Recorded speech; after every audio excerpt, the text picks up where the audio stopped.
ജീവിക്കുന്ന ദൈവം ഇന്ന് നമ്മളെ ശക്തമായി തൊടട്ടെ എന്ന് പ്രാർത്ഥിക്കുകയാണ്. കർത്താവിൽ പ്രിയരെ, ഇന്ത്യ മുതൽ 27 രാജ്യങ്ങൾ അടക്കി ഭരിച്ചിരുന്ന രാജാവാണ് അഹസ്വേരോസ് രാജാവ്. അങ്ങനെ ഒരു ദിവസം അഹസ്വേരോസ് തൻ്റെ കൊട്ടാരത്തിൽ 27 രാജ്യങ്ങളിലുള്ള പ്രഭുക്കന്മാരെയും അതുപോലെ തന്നെ ഉത്തരവാദിത്തപ്പെട്ട ജനപ്രമാണികളെയൊക്കെ വിളിച്ചുകൊണ്ട് വലിയ ഒരു വിരുന്ന് നൽകി. ആ വിരുന്നിൻ്റെ പ്രത്യേകത എന്ന് പറയുന്നത്, ആർക്ക് ആ രാജകൊട്ടാരത്തിൽ എന്തെങ്കിലും കണ്ട് ഒരു ഉപയോഗമായ എന്തെങ്കിലും കണ്ട് അവർക്ക് വേണമെങ്കിൽ അത് എടുത്തുകൊണ്ട് പോകാം. അത്രമാത്രം തൻ്റെ സമ്പത്ത് പ്രകടമാക്കുന്ന തരത്തിലുള്ള ഒരു വിരുന്നായിരുന്നു. അങ്ങനെ രാജാവ് ഒരു സൈഡിൽ വിരുന്ന് നടത്തിയപ്പോൾ രാജ്ഞിയുടെ പേര് വാസ്തി രാജ്ഞി എന്നാണ്. രാജ്ഞി സ്ത്രീകൾക്കായിട്ട് മറ്റൊരു വിരുന്ന് നടത്തുകയാണ്. അപ്പോൾ ഒരു സൈഡിൽ 27 രാജ്യങ്ങളിലെ പ്രഭുക്കന്മാർക്കായിട്ട് വിരുന്ന് നടത്തുന്നു, മറു സൈഡിൽ 27 രാജ്യങ്ങളിലുള്ള തൻ്റെ രാജ്യത്തിൻ്റെ അധികാരത്തിലുള്ള സ്ത്രീകൾക്കായിട്ട് വാസ്തി രാജ്ഞി വിരുന്ന് നടത്തുക. ഈ രാജാവിൻ്റെ തന്നെ ഭാര്യയാണ് ഇദ്ദേഹം. അപ്പോൾ അവർ സ്ത്രീകൾക്കായിട്ട് വിരുന്ന് നടത്തുക. അങ്ങനെ വിരുന്നിൽ ഈ രാജാവ് 127 രാജ്യങ്ങൾ ഭരിക്കുന്ന ചക്രവർത്തിയാണ്. അദ്ദേഹത്തിൻ്റെ ഭാര്യ വാസ്തി രാജ്ഞി എന്ന് പറയുന്നത് 27 രാജ്യങ്ങളിൽ വെച്ചുള്ള സ്ത്രീകളെ വെച്ച് നോക്കിയാൽ ഈ രാജ്ഞി അതീവ സുന്ദരിയാണ്.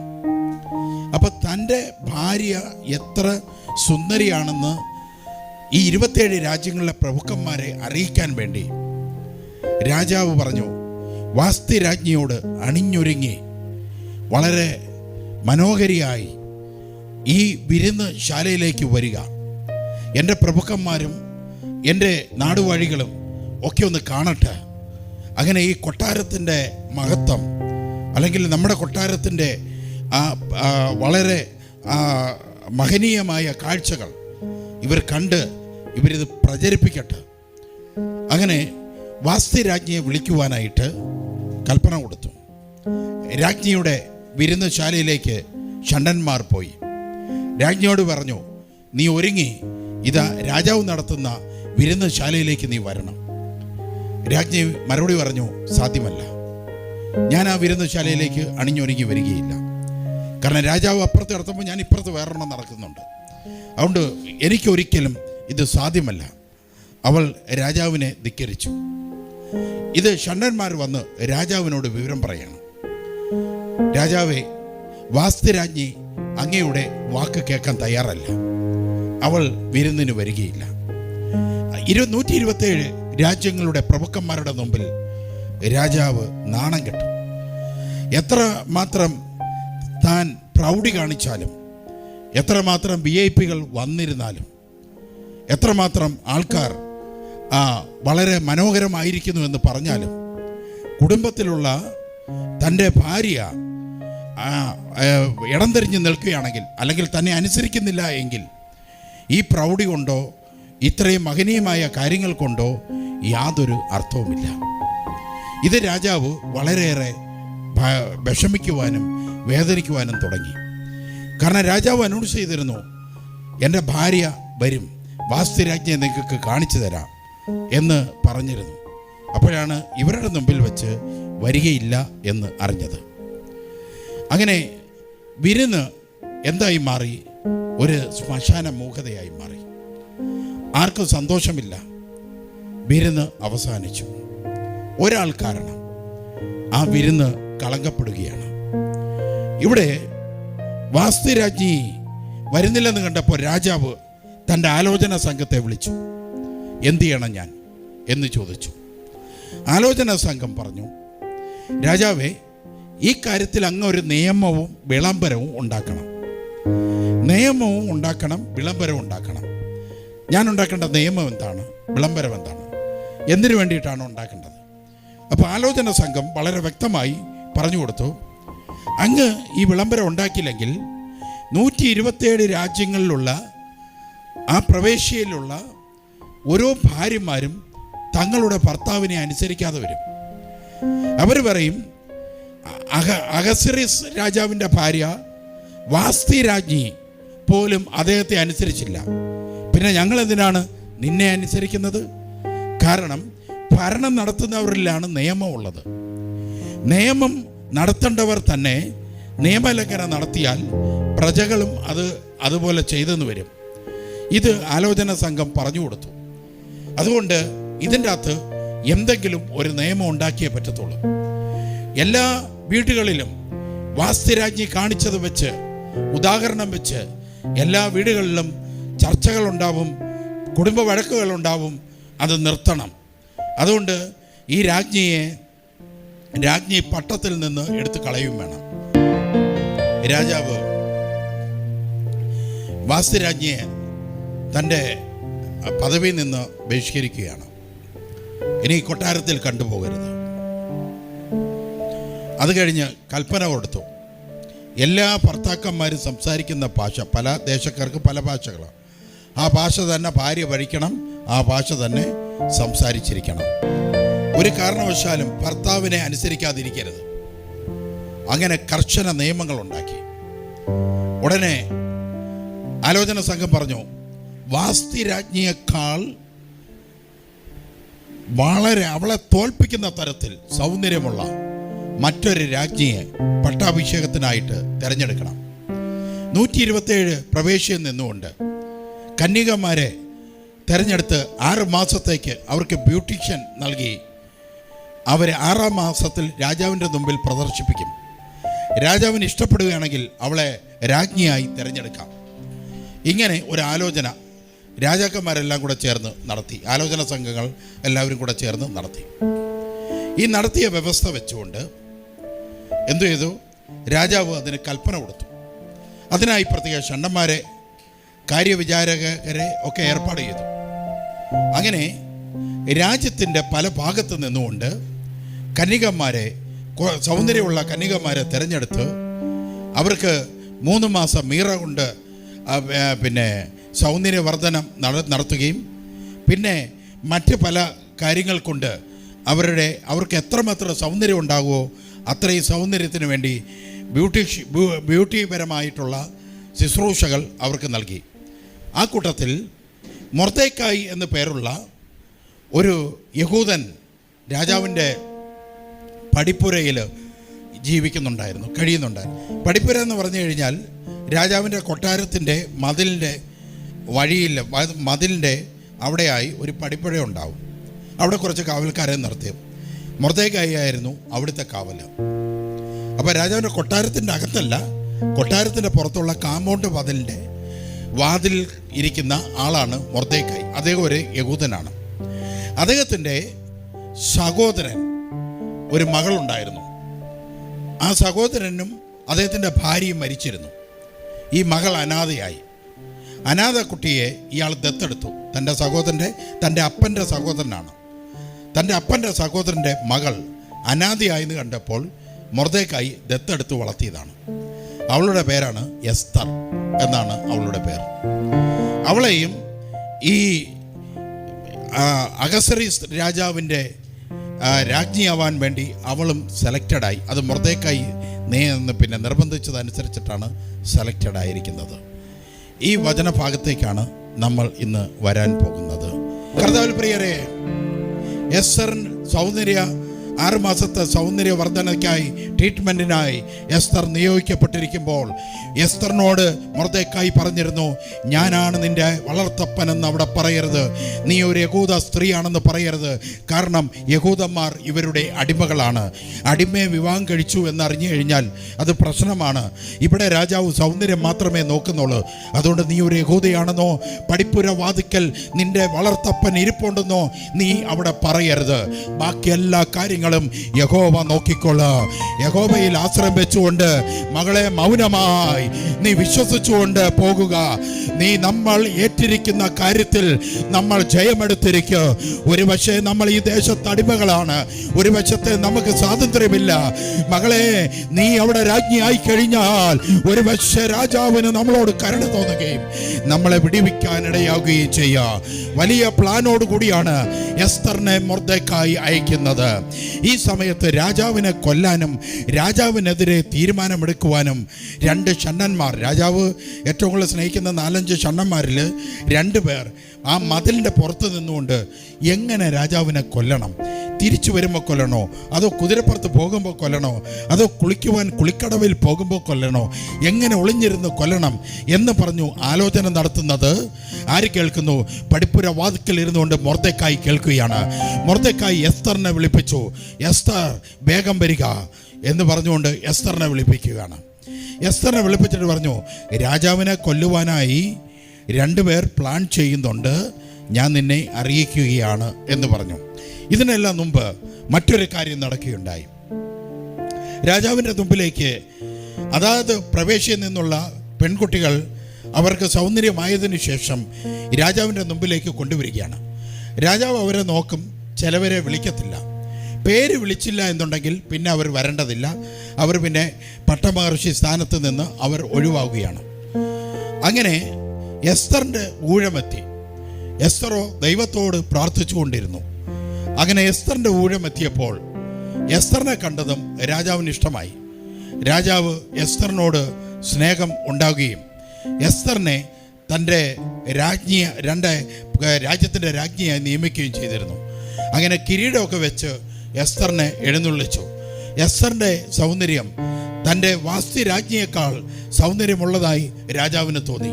അങ്ങനെ എസ്തർ രാജ്ഞിയായി ഇവിടെ നിൽക്കുമ്പോഴാണ് ഈ കൊട്ടാരത്തിൽ 2 പേരെ രാജാവിനെ കൊല്ലുവാൻ ഗൂഢാലോചന നടത്തുന്നത്.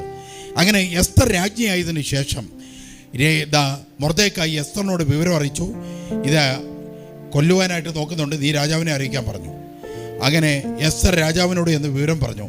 മൊർദെഖായി എന്ന പടിപ്പുര വാതിക്കൽ കാവൽ നിൽക്കുന്ന ഒരു യഹൂദൻ എന്നോട് പറഞ്ഞു, രാജാവെ, അങ്ങയെ കൊല്ലുവാൻ 2 പേർ തയ്യാറായിരിക്കുന്നു.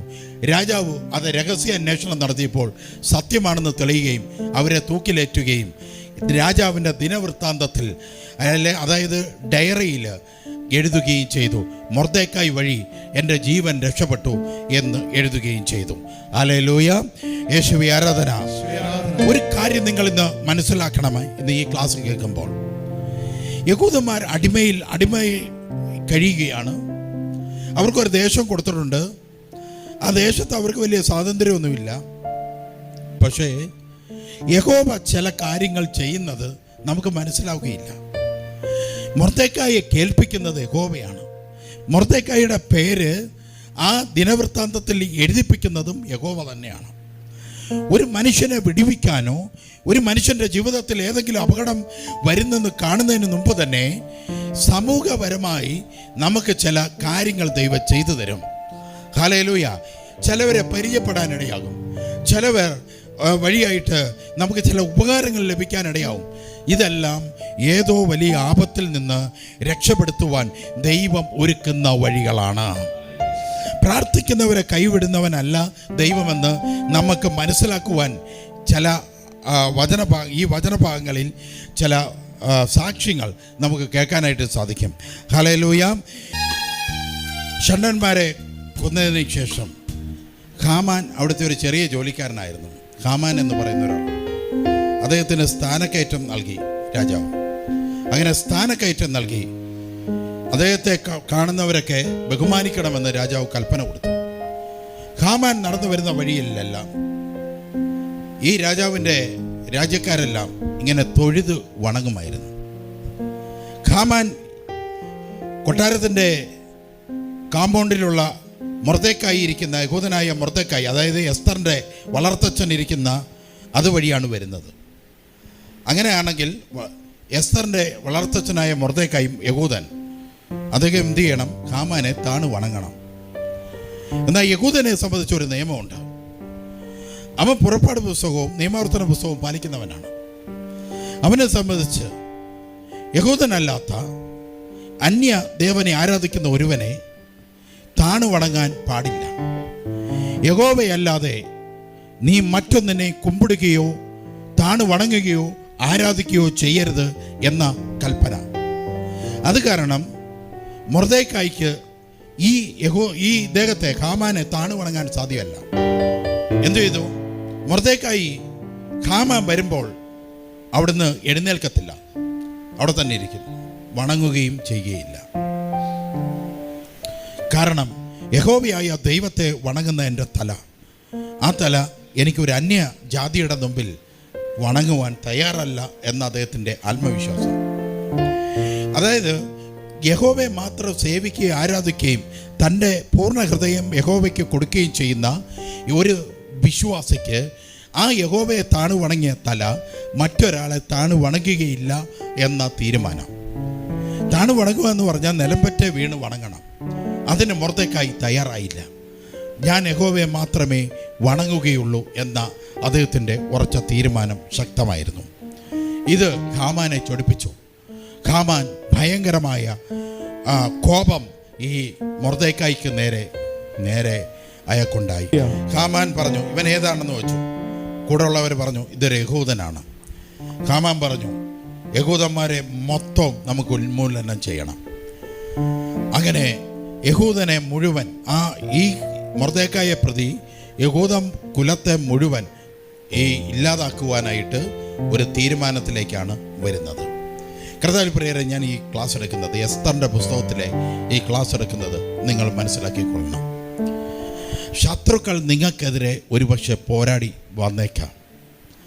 നിങ്ങളെ തകർക്കണം, നിങ്ങളെ നശിപ്പിക്കണം, നിങ്ങളുടെ സ്ഥാപനങ്ങൾ ഇല്ലാതാക്കണം, നിങ്ങളുടെ ജോലി ഇല്ലാതാക്കണം, നിങ്ങളായിരിക്കുന്ന ദേശത്ത് നിന്ന് നിന്നെ പുറത്താക്കണം, നിൻ്റെ ഭവനത്തിൽ നിന്ന് നിന്നെ ഒറ്റപ്പെടുത്തണം. ഇങ്ങനെ പല തരത്തിൽ ശത്രുക്കൾ പ്ലാൻ ചെയ്യും. പ്രാർത്ഥനയുള്ള വീരന്മാർ, ദൈവത്തിൻ്റെ മുമ്പിൽ മാത്രം വണങ്ങുന്ന ശക്തിയേറിയ പ്രാർത്ഥനക്കാരന്മാർ നിലം പരിശാകില്ല എന്ന ഉറപ്പാണ് ഈ വചനത്തിലൂടെ ലഭിക്കുന്നത്. Hallelujah, hallelujah. ഏത് തലയെടുപ്പുള്ളവൻ്റെ മുമ്പിലും യഹോവ എൻ്റെ കൂടെ ഉണ്ടെന്നുള്ള വിശ്വാസത്തിൽ ഉറച്ചു നിൽക്കുന്ന ദൈവ പൈതലാണെങ്കിൽ ഞാൻ ഉറപ്പ് പറയുന്നു, അവൻ വീണാലും എഴുന്നേൽക്കുക തന്നെ ചെയ്യും. നിന്നെ വീഴ്ത്തുവാനായി, നിന്നെ തകർക്കുവാനായി, നിന്നെ നശിപ്പിക്കുവാനായി ഏതൊക്കെ ശക്തികൾ മുന്നോട്ട് വന്നാലും പ്രാർത്ഥിക്കുന്ന ദൈവ പൈതലേ, നീ താഴെ വീഴുകയില്ല. ഹല്ലേലൂയ.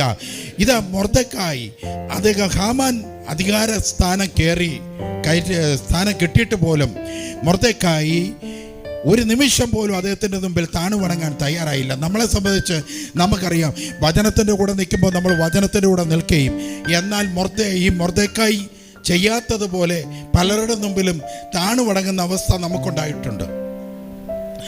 ഹാമാന്മാർ നമ്മുടെ മുമ്പിൽ വരാറുണ്ട്. ദൈവത്തിൻ്റെ കൽപ്പന ലംഘിക്കുവാൻ ഈ ഹാമാന്മാർ പല വേഷത്തിൽ, പല വിധാനത്തിൽ, പല അധികാരത്തിൽ വരും.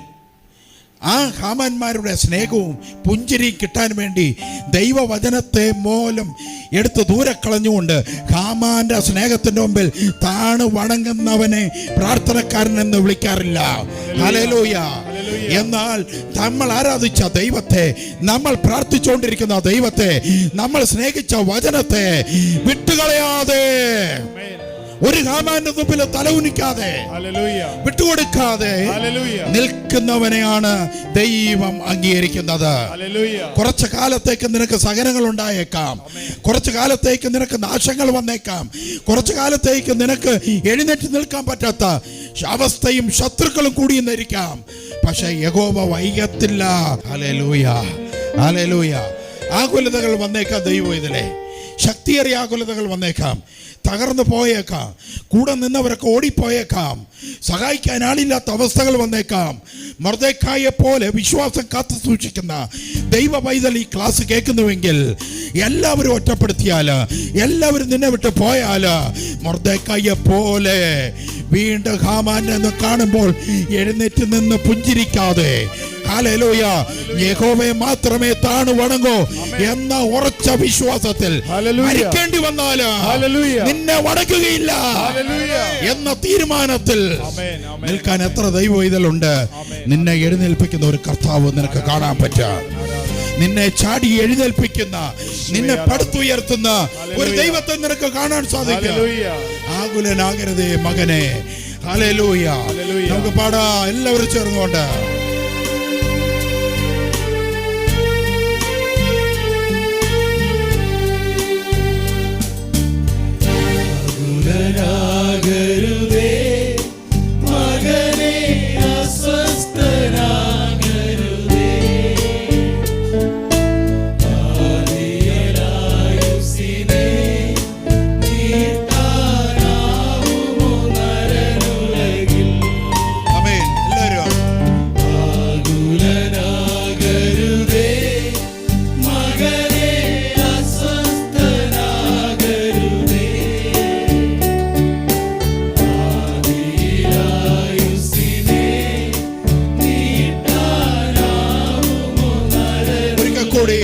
ഉയർത്തി. ആകുലനാകരുതേ മകളെ, ആകുലനാകരുതേ മകനേ, അസ്വസ്ഥനാകരുതേ. നാദീലായുസ്സിനെ നീട്ടാനാവുമോ നരനുലകിൽ. ഹാമാൻ നേരെ രാജകൊട്ടാരത്തിലേക്ക് കടന്നു ചെല്ലുകയാണ്. കുറച്ച് കൂട്ടാളികളെ കൂടെ കൂട്ടിയിട്ടുണ്ട്. രാജാവിൻ്റെ മുമ്പിലേക്ക് ചെന്നിട്ട് പറഞ്ഞു, രാജാവേ, അങ്ങേക്കറിയാമോ, അങ്ങേക്ക് ഒരു നിയമം, എന്നാൽ മറ്റൊരു നിയമവുമായി ഒരു കൂട്ടം ജനങ്ങൾ ഇവിടെ ജീവിക്കുന്നു. അങ്ങയുടെ ഒരു കൽപ്പനകളും അവരനുസരിക്കുന്നില്ല. അവർക്ക് അവരുടേതായ നിയമമാണ്. ആ നിയമമാണ് അങ്ങയുടെ രാജ്യത്ത് അവർ ചെയ്യുന്നത്. രാജാവ് കോപാകുലനായി. എൻ്റെ നിയമം അനുസരിക്കാതെ മറ്റൊരു നിയമമോ? അതെ, അവർക്ക് മോശയുടെ നിയമമെന്നോ ഏതൊക്കെ പറഞ്ഞുകൊണ്ടൊരു നിയമമുണ്ട്, അവരതേ അനുസരിക്കത്തുള്ളൂ. അങ്ങയുടെ നിയമം അനുസരിക്കുന്നില്ല. ഗൂഢാലോചന, ശക്തിയേറിയ ഗൂഢാലോചന രാജാവിൻ്റെ ചെവിയിൽ കൊടുക്കുകയാണ്. രാജാവ് കോപം കൊണ്ട് നിറച്ചു. എൻ്റെ രാജ്യത്ത് എൻ്റെ വാഴ്ചയിൽ ജീവിക്കുന്നവർ എൻ്റെ നിയമത്തിന് പകരം മറ്റൊരു നിയമത്തിൽ ജീവിക്കുകയോ? അവരെന്ത് ചെയ്യണം? ഹാമാൻ പറഞ്ഞു, രാജാവേ, ഞാൻ 10,000 താലന്ത് ഇതാ കൊട്ടാരത്തിൻ്റെ ഭണ്ഡാരത്തിൽ ഞാൻ ഇട്ട് കഴിഞ്ഞു. ആ താലന്തിൻ്റെ എമൗണ്ട് മൊത്തം 10,000 എമൗണ്ട് മൊത്തം ഈ വർഗങ്ങളെ കൊല്ലാനായി എടുക്കണം. ഹല്ലേലൂയ. ഗൂഢാലോചനയാണ്. ഒരുവനോടുള്ള അസൂയ നിമിത്തം അവൻ്റെ മുഴുവൻ ആൾക്കാരെ കൊല്ലുവാൻ, അതിനുവേണ്ടി പണം തന്നെ കൊടുക്കാൻ ഹാമാൻ തയ്യാറായി. എന്തിനു വേണ്ടിയിട്ട്? തൻ്റെ മുമ്പിൽ കുമ്പിട്ടില്ല ഈ ഒരൊറ്റ കാരണം. ഹല്ലേലൂയ. രാജാവ് പറഞ്ഞു, ശരി, ഒരൊറ്റ യഹൂദനെ നമ്മുടെ രാജ്യത്ത് വെക്കണ്ട, എല്ലാത്തിനെ കൊന്നേക്കാൻ പറഞ്ഞു. ഒരു ദിവസം നിശ്ചയിച്ചിട്ട് വിളംബരം ചെയ്യുക. അങ്ങനെ അവർ ഭയന്ന് വിറയ്ക്കണം. അവരെയും അവരുടെ സ്ത്രീകളെയും കുട്ടികളെയും അവരുടെ വസ്തുവകകളെല്ലാം കൊള്ളയടിക്കും. സ്ത്രീകളെയും കുട്ടികളെയും എല്ലാം കൊല്ലും. പുരുഷന്മാരെയൊക്കെ കൊന്നുകളയും. അങ്ങനെ ഒരു ദിവസം നിശ്ചയിക്കണം. ഈ ദിവസം എത്തുന്നത് വരെ ഇവർ ഭയന്ന് വിറയ്ക്കും, പേടിക്കും. അതെനിക്ക് കാണണം. രാജാവ് പറഞ്ഞു, ശരി, എൻ്റെ മോതിരം ഇതാ, ഹാമാന് നിന്റെ കയ്യിൽ കിടക്കട്ടെ. അങ്ങനെ ഹാമാന് പകർപ്പും രാജാകൽപ്പനയുടെ പകർപ്പും അതിനായി ഒരു മോതിരവും നൽകി. 27 രാജ്യങ്ങളിൽ യഹൂദന്മാർ ഇവിടെ ഉണ്ടെങ്കിൽ കൊല്ലും. കൽപ്പന കൊടുത്തു, ഡേറ്റ് കൊടുത്തിരിക്കുകയാണ്. ഗൂഢാലോചന. കർത്താവിൽ പ്രിയരെ, നിങ്ങളിൽ ചിലർ ഇതുപോലെയുള്ള ചിലരുടെ ഗൂഢാലോചന നിമിത്തം നിങ്ങളിൽ ചിലർ മൊർദെഖായിയെ പോലെ പടിവാതുക്കൾ ചാക്കൊടുത്ത് കരേണ്ട അവസ്ഥയിൽ ഈ സൂമിൽ ഇരിപ്പുണ്ടോ? ഹല്ലേലൂയ, സ്തോത്ര, ഹല്ലേലൂയ. നിങ്ങൾക്കൊരു വിടുതൽ പ്രസംഗിക്കുവാനാണ് ഈ രാത്രിയിൽ ദൈവം എന്നെ ചുമതലപ്പെടുത്തിയിരിക്കുന്നത്. ചിലരുടെ ഗൂഢാലോചന നിമിത്തം പ്രിയ ദൈവവൈതലേ തളർന്ന് തരിപ്പണമായിരിക്കുകയാണോ? യേശുവേ ആരാധന,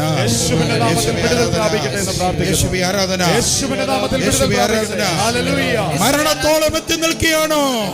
ഭയന്ന് വിറയ്ക്കുകയാണോ? ആരുമില്ലെന്നുള്ള ചിന്തയിലാണോ? ഇതാ ഗൂഢാലോചനയിൽ സകലതും നഷ്ടപ്പെട്ടു. ജോലി നഷ്ടപ്പെട്ടു, പണം നഷ്ടപ്പെട്ടു, ദാരിദ്ര്യത്തിലായി, ആരുമില്ലാത്ത അവസ്ഥയിലായി, ആശ്വസിപ്പിക്കാൻ ആളില്ലാത്ത അവസ്ഥ. ഗൂഢാലോചന ശക്തിപ്പെടുകയാണ്. നമുക്കറിയാം, ഒരാളെ നശിപ്പിക്കുവാൻ, ഒരാളെ ഇല്ലാതാക്കാൻ ഒരാൾ നമ്മൾ തീരുമാനിക്കുവാണെങ്കിൽ എന്ത് ചെയ്യും? നമ്മളെല്ലാവരും അങ്ങോട്ടും ഇങ്ങോട്ടൊക്കെ ഗൂഢാലോചന നടത്തും. അങ്ങനെ ഗൂഢാലോചനയിൽ അവരെ തകർക്കുവാനായിട്ട് നമ്മൾ പ്ലാൻ ചെയ്യും. നമ്മൾ മാത്രമല്ല, മറ്റുള്ളവരെ കൂടെ കൂട്ടും. അപ്പുറത്തുള്ളവരെ ഇപ്പുറത്തുള്ളവരെ എല്ലാം നമ്മൾ കൂട്ടിയിട്ട് ഗൂഢാലോചന നടത്തും. അവനെ തകർക്കണം, അവനെ നശിപ്പിക്കണം. അങ്ങനെ സംഘം ചേർന്ന് നമ്മൾ ഒരു കൂട്ടരെ നശിപ്പിക്കുവാനായി നമ്മൾ ശ്രമിക്കാറില്ലേ? പക്ഷെ ശ്രദ്ധിക്കണമേ, അങ്ങനെ നിങ്ങൾ ശ്രമിക്കുമ്പോൾ അത് ആരാധിക്കുന്ന വ്യക്തിയാണോ മറുഭാഗമെന്ന് നോക്കിയിരിക്കണം. ആരാധിക്കുന്നവനാണോ, സ്തുതിക്കുന്നവനാണോ, ദൈവത്തെ മഹത്വപ്പെടുത്തുന്നവനാണോ എന്ന് നോക്കിയിട്ട് വേണം ഗൂഢാലോചന കൂടാൻ. അവർക്ക് മുകളിൽ ദൈവമുണ്ട്, അവർക്ക് മുകളിൽ യഹോവയുണ്ട്, അവർക്ക് മുകളിൽ കർത്താവുണ്ട്.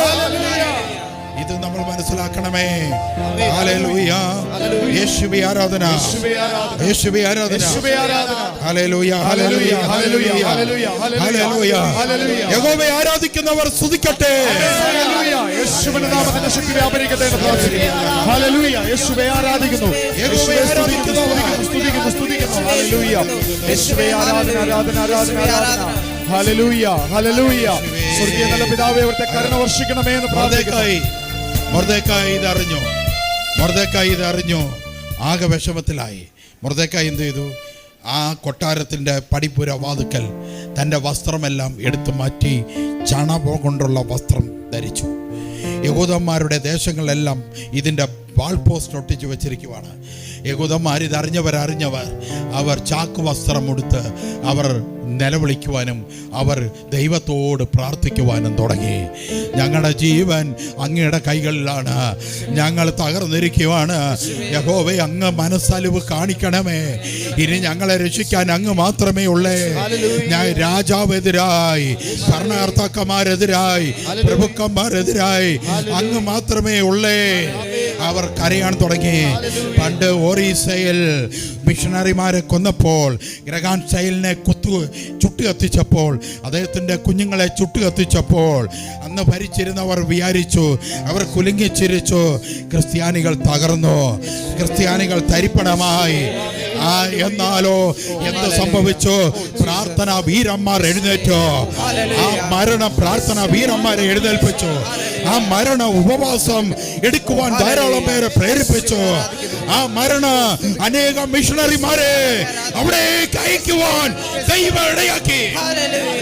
വീണ്ടും അവിടെ ചർച്ചകൾ ഉണ്ടായി, വീണ്ടും അവിടെ മാനസാന്തരം നടന്നു, വീണ്ടും അവിടെ ശക്തിയേറിയ സുവിശേഷകർ വളർന്നു വന്നു.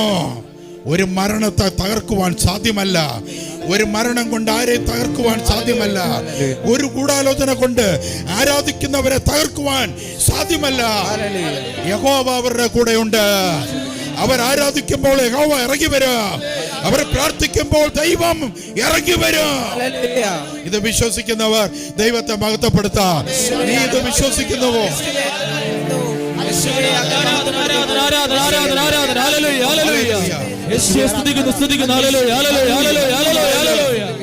രാജസിംഹാസനങ്ങൾ ദൈവ പൈതലിനെതിരായാലും, രാജകൊട്ടാരങ്ങൾ ദൈവ പൈതലിനെതിരായാലും, ഭരിക്കുന്നവർ ദൈവ പൈതലിനെതിരായാലും, അവരുടെ കസറേക്കാൾ വലിയ കസറയുള്ളവൻ അവർക്ക് ദൈവമായി ഉണ്ട്. സ്തോത്രം, ഹല്ലേലൂയ. അത് യഹൂദ ഗോത്രത്തിന്റെ സിംഹമാണ്. അവനെ തകർക്കുവാൻ ആർക്കും സാധ്യമല്ല. അവനൊരു വാതിൽ അടച്ചാൽ ആർക്ക് തുറക്കാൻ പറ്റുകയില്ല. അവനൊരു വാതിൽ തുറന്നാൽ, സുവിശേഷത്തിനായി വാതിൽ തുറന്നാൽ, ഇന്ത്യയിൽ സുവിശേഷത്തിനായി വാതിൽ തുറന്നാൽ ആർക്കും അടയ്ക്കാൻ സാധ്യമല്ല. ചില വ്യക്തികളെ എഴുന്നേൽപ്പിക്കണമെന്ന് വിചാരിച്ചാൽ, ചില വ്യക്തികളെ സുവിശേഷകരായി ഉയർത്തണമെന്ന് വിചാരിച്ചാൽ, എത്ര മുള്ളിൻ്റെ ഇടയിൽ കുടുങ്ങിക്കിടന്നാലോ, എത്രമാത്രം തകർന്ന് തരിപ്പണമായി കിടന്നാലോ, ആ മുള്ളുകളെ എല്ലാം എടുത്തു മാറ്റി തോളിൽ എടുത്തുകൊണ്ട് വരുന്നവനാണ് ഈ യഹൂദ ഗോത്രത്തിന്റെ സിംഹം. ഇന്ന് നീ താഴെ കിടക്കുകയായിരിക്കാം, ഇന്ന് നീ തകർന്നു കിടക്കുകയായിരിക്കാം, ഇന്ന് നിനക്ക് മനുഷ്യരുടെ മുമ്പിൽ നോക്കാൻ പറ്റാത്ത അവസ്ഥയിലായിരിക്കാം. നിന്നെ തോളിലെടുക്കുന്നവൻ വരുന്നുണ്ടേ, വരുന്നുണ്ടേ. നിന്നെ തോളിലെടുക്കുന്നവൻ നിന്റെ അടുക്കിലേക്ക് വരുന്നുണ്ട്, നിന്റെ അടുക്കിലേക്ക് കടന്നു വരുന്നുണ്ട്. യാതൊരു സംശയമില്ല ഈ കാര്യത്തിൽ. യേശുവേ ആരാധന. വിശ്വസിക്കുന്നുവോ? നിങ്ങളിത് വിശ്വസിക്കുന്നോ? എൻ്റെ ജീവിതത്തിലേക്ക് യേശു വരും. ഇപ്പൊ ഞാൻ തകർന്നിരിക്കുക, ഇപ്പൊ ഞാൻ നശിച്ചു കിടക്കുക, ഇപ്പൊ എനിക്ക് ഒന്നുമില്ല കർത്താവേ. ഇപ്പോൾ എല്ലാവരും എന്നെ അപമാനിക്കുന്നു, എന്നെ പല കാര്യങ്ങൾ പറഞ്ഞ് എൻ്റെ തല കുനിക്കാൻ നോക്കുന്നുണ്ട്.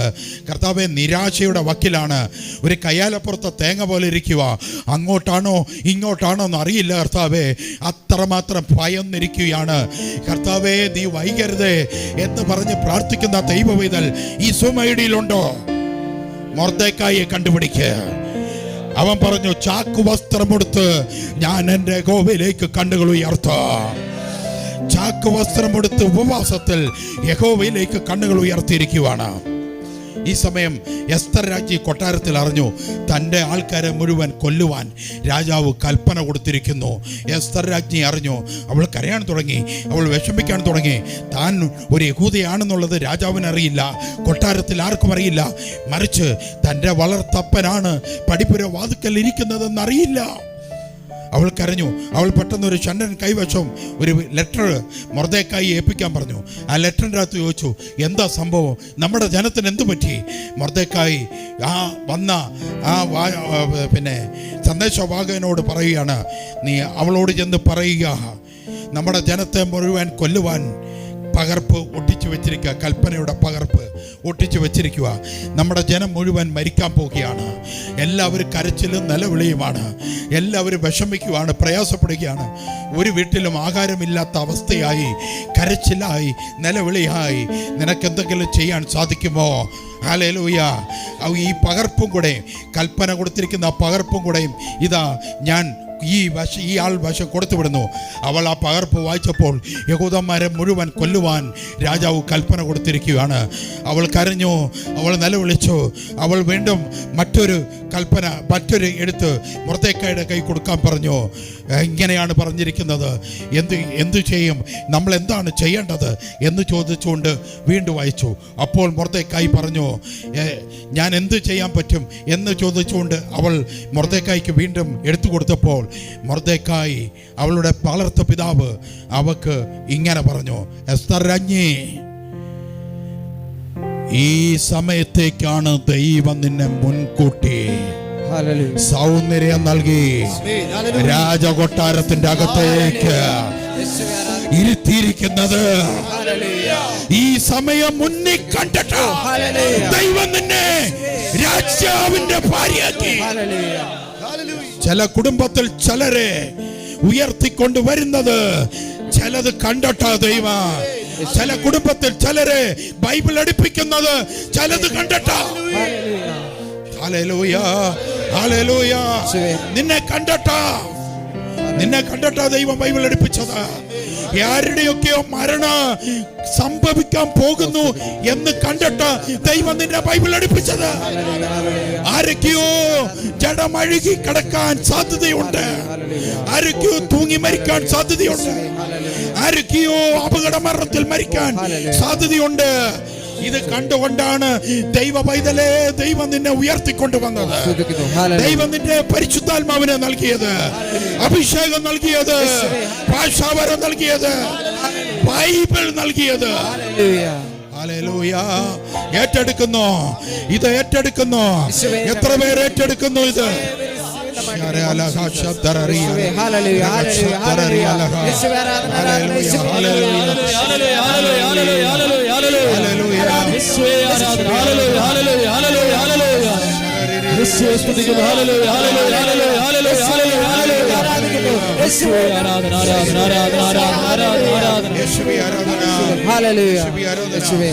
മൊർദെഖായി, നീ ഇവിടെ നിശബ്ദമായി. മൊർദെഖായി എസ്തറിനോട് പറഞ്ഞു, എസ്തർ രാജ്ഞി, നീ ഒരു കാലത്ത് എൻ്റെ മകളായിരുന്നു, എന്നാൽ ഇപ്പോൾ നീ വലിയ രാജ്ഞിയും വലിയ പട്ടമഹർച്ചിയായിരിക്കാം.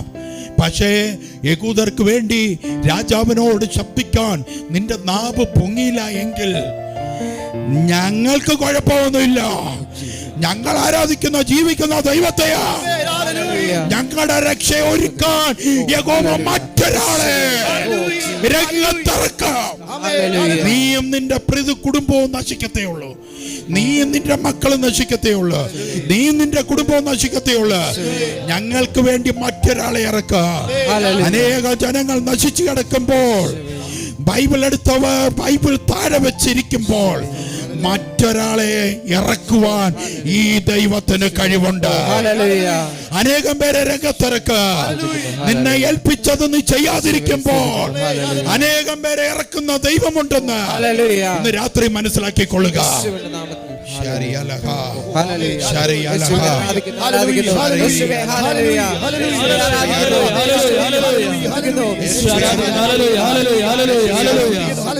യേശുവേ ആരാധന. ആരാധിക്കുന്നവർക്ക് വേണ്ടി ഒരാളെ കണ്ടുകൊണ്ടല്ല യഹോവ പെരുമാറുന്നത്. ഒരുത്തൻ മാറിയ വേറൊരുത്തനെ അവർക്കായി ഇറക്കാം. കരയുന്നവർക്കായി അനേകം പേരെ എഴുന്നേൽപ്പിക്കുന്നവനാണ് കർത്താവ്. നീ കരയുന്ന നീ ആരാധിക്കുന്നവളാണോ? കരയുന്ന നീ ദൈവത്തെ സ്തുതിക്കുന്നവനാണോ? ദൈവത്തിന് വേണ്ടി നിലകൊള്ളുന്നവനാണോ? നിനക്ക് വേണ്ടി ഇറങ്ങാത്തവർ ഇറങ്ങിയില്ലെങ്കിൽ അനേകം പേരെ ഇറക്കുന്ന ഒരു ദൈവമുണ്ടെന്ന് നീ രാത്രി മനസ്സിലാക്കുക. ശരിയാലഹ. യേശുവേ ആരാധന, യേശുവേ ആരാധന, യേശുവേ ആരാധന, യേശുവേ ആരാധന. ഹല്ലേലൂയ. അവൾ ഇത് കേട്ടു, ഈ ലെറ്റർ കണ്ടു, അവൾ വിറച്ചുപോയി. എസ്തർ രാജ്ഞി വിറച്ചു. അവൾ പറഞ്ഞു, മൊർദെഖായിയോട് പറഞ്ഞു, അപ്പ അങ്ങ് വിചാരിക്കുന്നത് പോലല്ല, 1 മാസമായി രാജാവ് എന്നെ വിളിച്ചിട്ടില്ല. രാജാവിൻ്റെ മുഖം ഞാൻ കണ്ടിട്ട് 1 മാസമായി. രാജാവ് വിളിക്കാതെ രാജാവിൻ്റെ അന്തഃപുരയിലേക്ക് കയറി ചെന്നാൽ അതാരായാലും ആ വ്യക്തി വധിക്കപ്പെടും. രാജാവ് പേര് വിളിക്കാത്ത ഒരാൾ രാജാവ് ഇരിക്കുന്ന സിംഹാസനത്തിൻ്റെ അടുക്കിലേക്ക് ചെന്നാൽ അപ്പോൾ തന്നെ അവിടെ നിൽക്കുന്ന പട്ടാളക്കാർ വന്ന് മുഖം മൂടും, കറുത്ത തുണി കൊണ്ട് മുഖം മൂടും. അപ്പോഴേ കെട്ടിവരിയും, കൊണ്ടുപോയി കൊന്നുകളയും. ഇതാണ് രാജാവിൻ്റെ കൽപ്പന. അതിനി സ്വന്തം അപ്പനായാലും അമ്മയായാലും ആരായാലും രാജാവ് വിളിക്കാതെ അന്തഃപുരത്ത് വരാൻ പാടില്ല. ഇങ്ങനെ നിയമം നിലനിൽക്കുമ്പോൾ 1 മാസമായിട്ട് എന്നെ വിളിച്ചിട്ടില്ല. അപ്പനോട് അവൾ പറയുകയാണ്, പിന്നെ ഞാൻ എങ്ങനെ രാജാവിനെ പോയി കാണും? എങ്ങനെ ഞാൻ രാജാവിനോട് സംസാരിക്കും? എനിക്കറിയില്ല.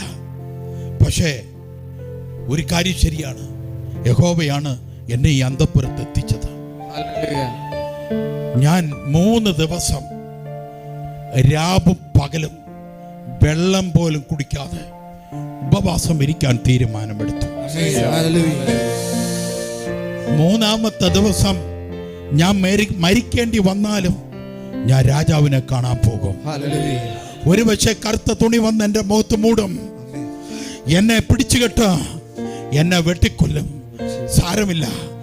എങ്കിലും എൻ്റെ കർത്താവ് എന്നെ വിശ്വസിച്ചുകൊണ്ട് 3 ദിവസം ഞാൻ ഉപവാസം ഇരിക്കാൻ പോകുകയാണ്.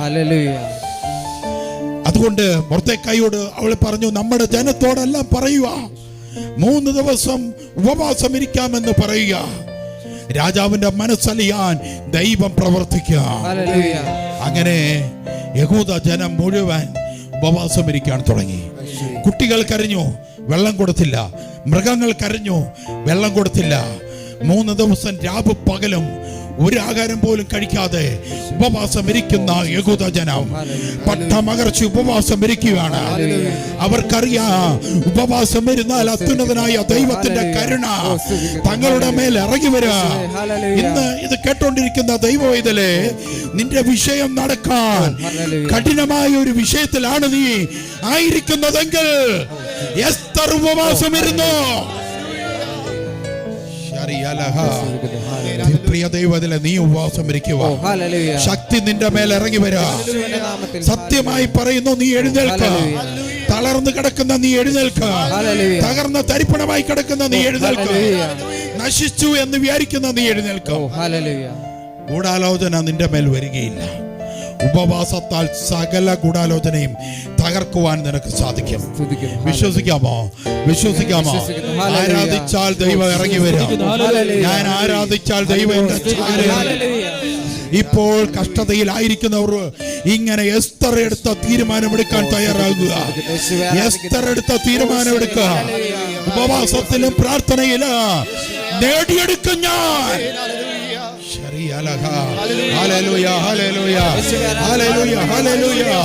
പവറോടുകൂടി തീരുമാനമെടുക്കുക. 3-ാം ദിവസം ബ്യൂട്ടീഷ്യൻ ഒരുക്കിയതിനേക്കാൾ സൗന്ദര്യം ഉള്ളവളായി എസ്തർ മാറിക്കഴിഞ്ഞു. 3-ാം ദിവസം എസ്തർ രാജാവിൻ്റെ അടുക്കിലേക്ക്, രാജാവ് പറയാതെ തന്നെ ഒന്നെങ്കിൽ മരിക്കും അല്ലെങ്കിൽ ജീവിക്കും, ഈ ഉറപ്പോടുകൂടി അവൾ നടക്കുകയാണ്. ഒന്നെങ്കിൽ മരിക്കും അല്ലെങ്കിൽ ജീവിക്കും. എല്ലാവരും ഭയന്ന് വിറയ്ക്കാൻ തുടങ്ങി. രാജാവിൻ്റെ വിളിയില്ലാതെ എസ്തർ അന്തഃപുരത്തേക്ക് പോവുകയാണ്. ഇതൊരു വിശ്വാസമാണ്, എടുത്തു ചാടുന്ന വിശ്വാസം. അവിടെ യഹോവ ശക്തനായ ദൈവമാണ്. യഹോവ കൈവിടിയത്തില്ല. അവിടുത്തെ സന്നിധിയിൽ ശക്തിയേറിയ ഉപവാസം എടുക്കുന്ന ഒരാളെപ്പോലും അവിടുന്ന് കാണാതിരിക്കുകയില്ല. സ്തോത്ര, ഹല്ലേലൂയ. അവിടുന്ന് കാണാതിരിക്കുകയില്ല. നിങ്ങളുടെ ഉപവാസത്തിന് വിലയുണ്ടെന്ന് ഈ രാത്രി മനസ്സിലാക്കിക്കൊള്ളുക. നിങ്ങളുടെ ഉപവാസം ശക്തിയുള്ളതാണെങ്കിൽ അത് വിലയുള്ളതാണ്. കുഞ്ഞുങ്ങളില്ലാതെ വേദനിക്കുന്നവർ ശ്രദ്ധിച്ചോളുക. ഉപവാസം എടുത്തു നോക്ക്. നിങ്ങളുടെ എല്ലാവിധ അതിക്രമങ്ങളും പാപങ്ങളും മാറ്റിവെച്ചിട്ട് ശക്തിയേറിയ ഉപവാസം എടുത്തു നോക്ക്. യഹോവയുടെ മനസ്സലിയും അത്ഭുതങ്ങൾ നടക്കും. സ്തോത്ര. ജോലിയില്ലാതെ വിഷമിക്കുന്നവർ നിങ്ങളുടെ അതിക്രമങ്ങളും പാപങ്ങളും മാറ്റിവെച്ചിട്ട് ഉപവാസം എടുത്ത് പ്രാർത്ഥിക്കുക. കർത്താവിന്റെ മനസ്സലിയും. നിങ്ങൾക്കായി പല വേക്കൻസി, നിങ്ങൾക്കായി പല എസ്തർ രാജ്ഞിമാർ രംഗത്തിറങ്ങാൻ. ഹല്ലേലൂയ. ഉപവാസം എടുത്താൽ മതി. നിങ്ങളൊന്ന് പരിശോധിച്ചു നോക്കുക. ഹല്ലേലൂയ. അതുപോലെ OT, മറ്റു PR തുടങ്ങിയവ കിട്ടാനുള്ളവർ നിങ്ങൾ ഉപവാസം എടുത്ത് യാഹ്വേയോട് യേശുവിന്റെ നാമത്തിൽ പ്രാർത്ഥിക്കുക. അത്ഭുതം നടക്കും. അത്ഭുതം നടക്കും. വിശ്വസിക്കുക. പല തടസ്സങ്ങളും മാറിക്കിട്ടോ. പല തടസ്സങ്ങളും വഴിയും. എത്ര പേർ ഇത് ഏറ്റെടുക്കുന്നു? നിങ്ങൾക്കായി ഒരു എസ്തർ റെഡിയാകും.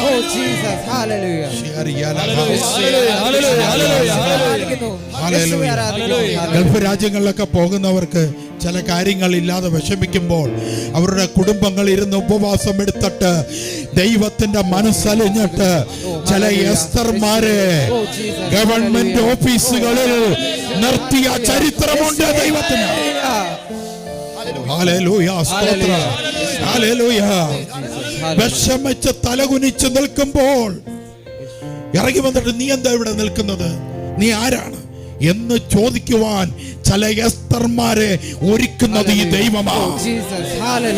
നിന്റെ ഉപവാസവും നിന്റെ പ്രാർത്ഥനയും കണ്ടിട്ട് ദൈവം ചെയ്യുന്നതായത്. അപ്പോൾ നീ ഹൃദയം പൊട്ടി പറയും, ഞാൻ ഇന്നതുപോലെ ഒരു വിഷയത്തിൽ പെട്ടിരിക്കുക. ഉടനെ പറയും, വാ കൂടെ വാ, ഞാൻ ചെയ്തു തരാം. എത്ര പേർക്ക് ഇത് അനുഭവം ഉണ്ട്? അവരെല്ലാം ഓർത്തോളുക. നിനക്കായി ചില എസ്തർമാരെ ദൈവം നിർത്തിയതാ. നിന്റെ പ്രാർത്ഥന, നിന്റെ ഉപവാസ ഉന്നതത്തിലെത്തിയതുകൊണ്ട്. ഇങ്ങനെയുള്ള സംഭവം ഉണ്ടോ? ഇങ്ങനെയുള്ള സംഭവത്തിന്റെ ജീവിതത്തിലുണ്ടോ? ഉണ്ടോ? ഹല്ലേലൂയ. ദൈവം പ്രവർത്തിച്ചതാ. ദൈവം പ്രവർത്തിച്ചതാ. ദൈവം പ്രവർത്തിച്ചതാ. തളർന്നു പോയവർ എഴുന്നേൽക്കട്ടെ. പ്രാർത്ഥന വേണ്ട എന്ന് വെച്ചവർ, ഉപവാസം വേണ്ട എന്ന് വെച്ചവർ, സുവിശേഷം വേണ്ട എന്ന് വെച്ചവർ ചാടി എഴുന്നേൽക്കുക. ദൈവം നിന്നെ വിളിക്കുന്നു. ദൈവം നിന്നെ വിളിക്കുന്നു. ദൈവം നിന്നെ വിളിക്കുന്നു. ദൈവം നിന്നെ വിളിക്കുന്നു. പവർ ഇറങ്ങട്ടെ. ശക്തി ഇറങ്ങട്ടെ. അഭിഷേകം ഇറങ്ങട്ടെ. പവർ ഇറങ്ങട്ടെ. പവർ ഇറങ്ങട്ടെ. ശക്തി ഇറങ്ങട്ടെ.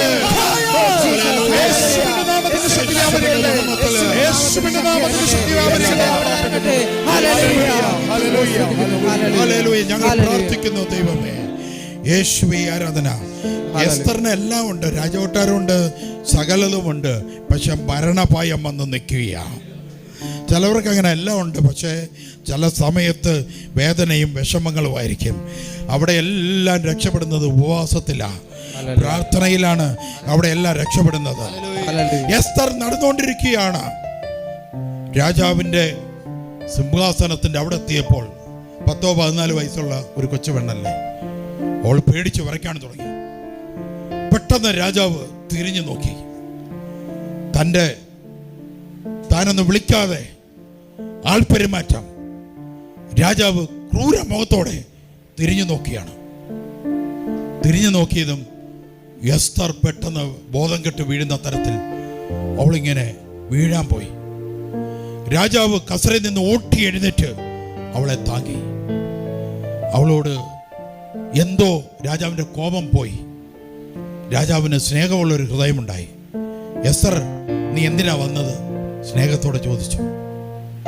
അവൾ രാജാവിൻ്റെ കൈകളിൽ കടന്നുകൊണ്ട് അവൾ പറഞ്ഞു, അങ്ങയുടെ മുഖം നല്ല തേജസ് പോലെ, എനിക്ക് അങ്ങയുടെ മുഖത്തേക്ക് നോക്കാൻ ഭയമാണ് എന്ന് പറഞ്ഞു. അവൾ എസ്തറിനെ രാജാവ് ആശ്വസിപ്പിച്ചു. നീ പേടിക്കണ്ട, നീ എന്തിനാ വന്നത്? അവൾ പറഞ്ഞു, നാളെ ഞാൻ അങ്ങേക്കായി ഒരു വിരുന്ന് ഒരുക്കിയിട്ടുണ്ട്, അങ്ങ് അതിലേക്ക് വരാനാണ്. അവൾ വളരെ വിവേകത്തോടെ ബുദ്ധിയോടെ, അല്ല എൻ്റെ ജനങ്ങളെ കൊല്ലല്ലേ എന്ന് പറഞ്ഞുകൊണ്ട് ഒരു നിലവിളിയൊന്നും നടത്തിയില്ല. വളരെ വിവേകം ഉപയോഗിച്ചു. ഒരു വിരുന്നുണ്ട്, അങ്ങ് വരണം, അങ്ങും വരണം, അങ്ങയുടെ ഉന്നത പദവിയിലിരിക്കുന്ന ഹാമാനും വരണം. രാജാവ് പറഞ്ഞു, സന്തോഷം, വന്നേക്കാം, നീ ധൈര്യമായിട്ട് പൊയ്ക്കോ. അവളെ പറഞ്ഞു വിട്ടു.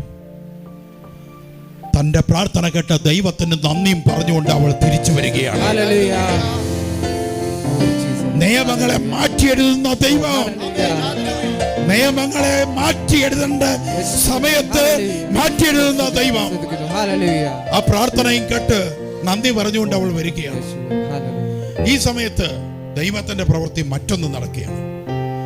രാജാവ് തൻ്റെ ആ റൂമിലേക്ക് ചെന്ന് ദിനവൃത്താന്തം ഡയറി അവിടെ ഇരിപ്പുണ്ടായിരുന്നു, അതിഞ്ഞെടുത്തു. പതുക്കെ ഇങ്ങനെ മറിച്ച് നോക്കിയപ്പോൾ രാജാവ് ഒരു പേജ് കണ്ടു. ആ പേജിലെ സംഭവം വായിച്ചു. രാജാവ് അമ്പരന്ന് പോയി. ഇയാൾക്ക് ഞാൻ ഒന്നും കൊടുത്തില്ലല്ലോ. അതായത് തന്നെ കൊല്ലാൻ തൻ്റെ 2 ഷണ്ഡന്മാർ തീരുമാനമെടുത്തത് തന്നെ രഹസ്യപൂർവം അറിയിച്ച പടിവാതിലേക്ക് ഇരിക്കുന്ന മൊർദെഖായിക്ക് ഞാനൊന്നും കൊടുത്തിട്ടില്ല. അതുകൊണ്ട് എനിക്ക് മൊർദെഖായിക്ക് എന്തെങ്കിലും ചെയ്യണം. മൊർദെഖായി യഹൂദനാണെന്നൊന്നും രാജാവിന് അറിയത്തില്ല. രാജാവ് ഹാമാനെ വിളിച്ചു. രാജാവ് ആളെ വിട്ട് മൊർദെഖായിയെ വിളിച്ചു. മൊർദെഖായി വിളിച്ചിട്ട് പറഞ്ഞു, നീ അന്ന് ചെയ്തത് അതെനിക്ക് എന്തെങ്കിലും നിനക്ക് ചെയ്യണം. മൊർദെഖായി വിവരം അറിയിച്ചു. മൊർദെഖായി ഉപവാസം കഴിഞ്ഞ് നിൽക്കുന്ന മൊർദെഖായി അത്യുന്നതനായ ദൈവത്തിൻ്റെ മുഖത്തേക്ക് നോക്കുവാനല്ലാതെ വായി നിന്നൊന്നും വന്നില്ല. മൊർദെഖായി ഉപവാസം എടുത്താൽ മൊർദെഖായിക്ക് അനുഗ്രഹം, എസ്തറിന് ഉപവാസം എടുത്താൽ എസ്തറിന് അനുഗ്രഹം, നാട്ടുകാർ ഉപവാസം എടുത്താൽ നാട്ടുകാർക്ക് അനുഗ്രഹം. ആരൊക്കെ ഉപവാസം എടുക്കുന്നു അവിടെ എല്ലാ അത്ഭുതങ്ങളാ, അവിടെ എല്ലാ അടയാളങ്ങളാ. അതാണ് ഈ ദൈവത്തിന്റെ പ്രത്യേകത. അതാണ് ഇത് കേട്ടോളണേ. അപ്പോഴത്തേക്ക് നാമാനെ രാജാവ് വിവരം അറിയിച്ചു. നാളെ നമ്മുടെ രാജ്ഞിയുടെ അടുക്കൽ നമുക്ക് വിരുന്നുണ്ട്. രാജാവ് ചെന്ന് ഭാര്യയോടൊക്കെ ചെന്ന് പറയുകയാണ്. നാമാൻ ചെന്ന് ഭാര്യയോട് പറഞ്ഞു, എസ്തർ രാജ്ഞി എന്നെ വിരുന്നിന് വിളിച്ചു. ഈ രാജ്യത്ത് എൻ്റെ മഹത്വം എത്ര വലുതാ. എസ്തർ രാജ്ഞി പോലും എന്നെ വിരുന്നിന് വിളിക്കുന്നു. യഹൂദരെ കൊല്ലാൻ കൽപ്പന കൊടുത്ത മോതിരം ഇട്ടുകൊണ്ട് കിടക്കുന്ന നാമാൻ ഭാര്യയുടെയും സ്വന്തക്കാരുടെയും മുമ്പിൽ കിടന്ന് വീമ്പിളക്കുക. അപ്പോൾ ഭാര്യ പറഞ്ഞു, ഓ, ഇത് വലിയൊരു കാര്യമായി പോയല്ലോ. ആ മൊർദെഖായി ഇപ്പോൾ എങ്ങനെയുണ്ട്? ഇത്രയൊക്കെ അപകടം ഉണ്ടായിട്ടും. അപ്പോൾ പറഞ്ഞു, ഇത്രയൊക്കെ സൗഭാഗ്യങ്ങൾ കൊട്ടാരത്തിൽ നിന്ന് കിട്ടിയിട്ടും എനിക്കൊരു സന്തോഷമില്ല. കാരണം ഇന്നും കൂടെ ഇത്രയും മരണം വിതച്ചിട്ട് പോലും മൊർദെഖായി എന്നെ താണു വണങ്ങിയില്ല. അതാണ് എൻ്റെ വിഷമം. അതാണ് യഹോവയുടെ ശക്തി. അതാ മരിക്കുന്നേ മരിക്കട്ടെ, എന്നാലും അന്യതിനെ താണു വണങ്ങത്തില്ല, അന്യതിന്റെ മുമ്പിൽ കുമ്പിടത്തില്ല, അന്യ സംസ്കാരത്തിന്റെ മുമ്പിൽ പോകത്തില്ല. അതാ പറഞ്ഞു, മനസ്സിലായോ? പല ഹാമാന്മാർ ചിരിച്ചുകൊണ്ടും ഷൈക്കാൻഡ് തരാനൊക്കെ വരും. അപ്പൊ ഹാമാനെ വിഷമിപ്പിക്കണ്ട എന്ന് വിചാരിച്ചുകൊണ്ട് കുമ്പിടുന്നവന്മാരുടെ കൂട്ടത്തിൽ നിങ്ങൾ നിൽക്കരുത്. ഹല്ലേലൂയ. മൊർദെഖായിയെ പോലെ പവറോടുകൂടി മരിക്കേണ്ടി വന്നാലും ശരി, തള്ളപ്പെടേണ്ടതായി വന്നാലും ശരി, കുമ്പിടുകയില്ല. യേശുവേ ആരാധന, യേശുവേ ആരാധന, യേശുവേ ആരാധന. ഹല്ലേലൂയ. കർത്താവിൽ പ്രിയരെ, ഹാമാനെ രാജാവ് വരുത്തി.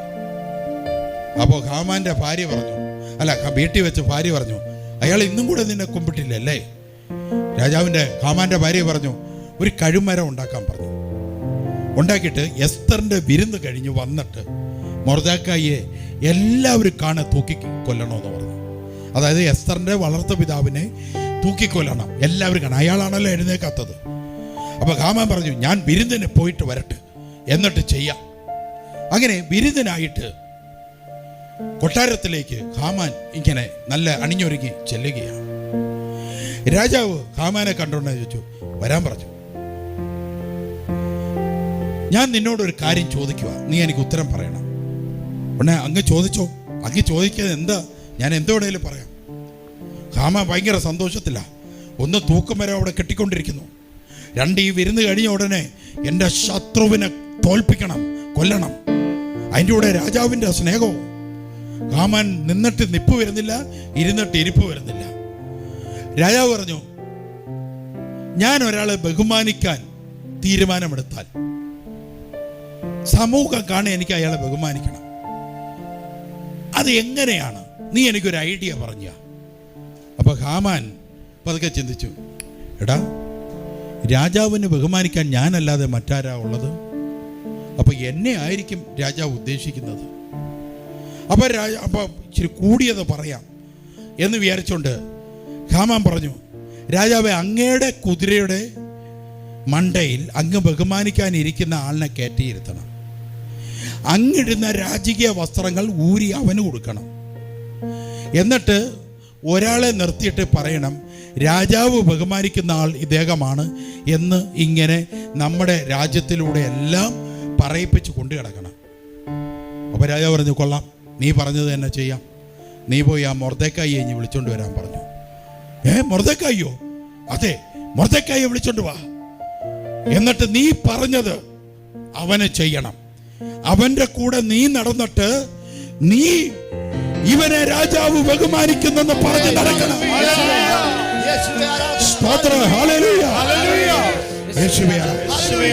ഉപവാസം എടുക്കുന്നവന്റെ പ്രത്യേകത ഇതാ, ശത്രുവിനെ കൊണ്ട് ജയ് വിളിപ്പിക്കാം. ശത്രുവിനെ കൊണ്ട്. ഇതാണ് ഉപവാസത്തിന്റെ പവർ. ഇതാ, നിന്നെ എത്രമാത്രം തകർക്കാൻ നോക്കുന്നോ, നിന്നെ എത്രമാത്രം നശിപ്പിക്കാൻ നോക്കുന്നോ, നിന്നെ എത്രമാത്രം നിന്റെ പേരില്ലാതാക്കാൻ നോക്കുന്നോ, അവര് പറയും നീ മൂലമാണ് ഞാൻ ജീവിച്ചിരിക്കാനിടയായി.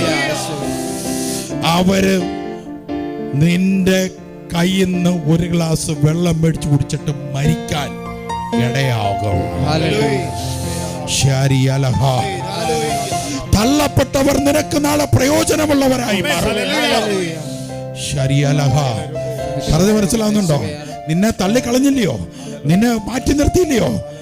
ആ മാറ്റി നിർത്തിയവർക്ക് നാളെ പ്രയോജനമായി മാറുന്ന നീയായിരിക്കും. സ്തോത്ര. ഹല്ലേലൂയ. അവർ പറയോ, ഞാൻ ഒരുപാട് ഉപദ്രവിച്ചു, അവസാന കാലത്ത് എനിക്ക് പ്രയോജനം, ഞാൻ ഉപദ്രവിച്ച വ്യക്തിയായല്ലോ എന്ന് പറയാനിടയാകും. ഉപവാസത്തിന് അത്രയും പ്രത്യേകതയുണ്ട്. ഉപവാസത്തിന് അത്രയും പ്രത്യേകതയുണ്ട്. പ്രിയ ദൈവമേ, ഉപവാസത്തിന് പ്രത്യേകതയുണ്ട്.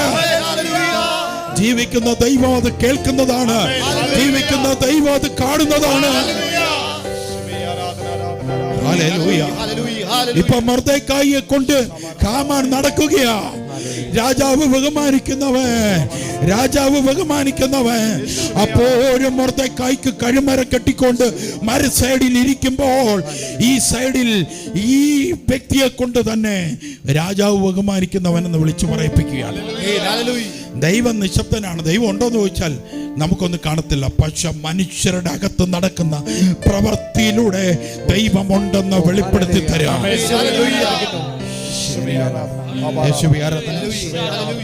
അങ്ങനെ ഇയാളെ കൊണ്ട് നടന്ന് ക്ഷീണിച്ച് വിറച്ച് അങ്ങനെ വിരുന്നിന് വന്നിരുന്നു. ഹാമാന്റെ മുഖമൊക്കെ മാറിയിരിക്കുക, ഭയങ്കര വിഷമിച്ച് അങ്ങനെ ഇരിക്കുക. അപ്പം രാജാവ് വന്നു വിരുന്നിനിരുന്നു. എസ്തറിനോട് ചോദിച്ചു, എസ്തറേച്ചി പറയൂ, നിന്റെ അപേക്ഷ എന്താണ്?